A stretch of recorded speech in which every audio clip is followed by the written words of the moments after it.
coming back to school with me? We could have done it all so easily. Hi, my name is Craig Thompson-Wood. I'm the board game teacher. Today we're taking a look at Patchwork by Mayfair Games.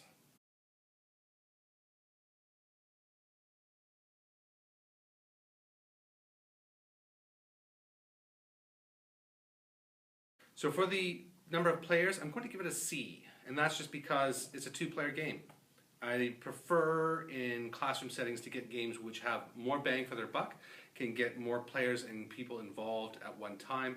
There are some times where maybe you just want a two-player game, but as I'm saying, for me personally, what I'm looking for is games which can accommodate those larger numbers more effectively. Now, that's not to say you couldn't do this game in teams. I think that's entirely possible, where you have teams of two or more on each side, working together, collaborating, discussing what they think the best moves will be, and then acting upon that. So that is possible, but at its heart, it's really a two-player game. For the learning, I give this game a B. I think this game has a lot of great skills, which is teaching in terms of the spatial sense, the reasoning and looking at things, the need to plan ahead and to recognize shapes, where they're going, just the whole spatial sense element getting in there. It's a very difficult concept to teach. This game does a great job of that just by playing.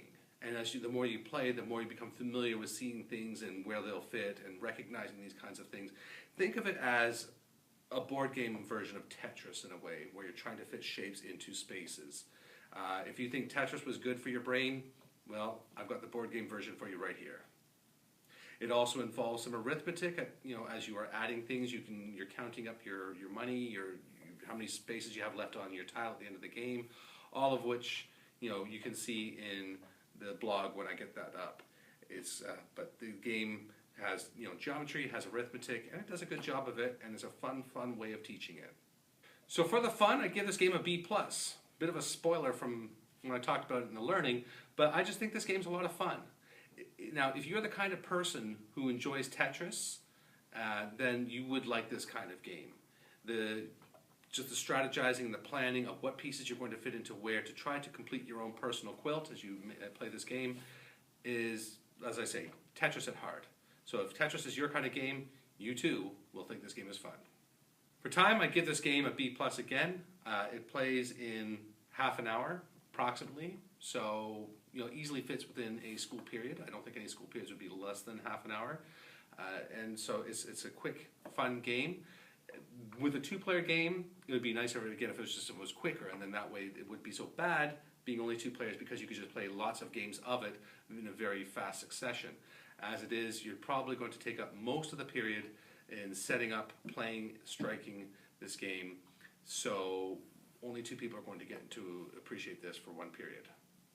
The cost, I'm giving a B. Again, it's a two-player game. I'm not going to fault it for that. And as a two-players games go, I think this game, it's good money for what you're getting. It's a good, solid game. It's a lot of fun, and it's pretty designs and things, and the pieces and everything, components inside.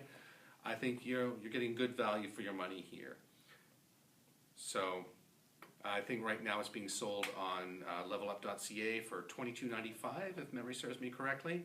I did just look it up before I started filming this video, but so you're looking around that range there. So if this is something you might like to get for your home or for your classroom, for $23, I think it's a good buy.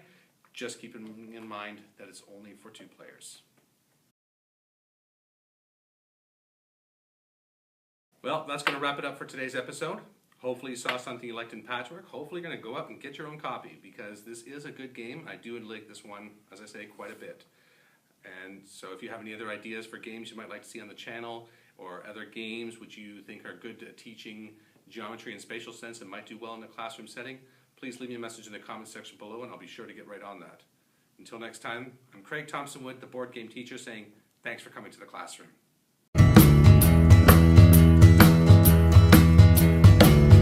Are you coming back to school with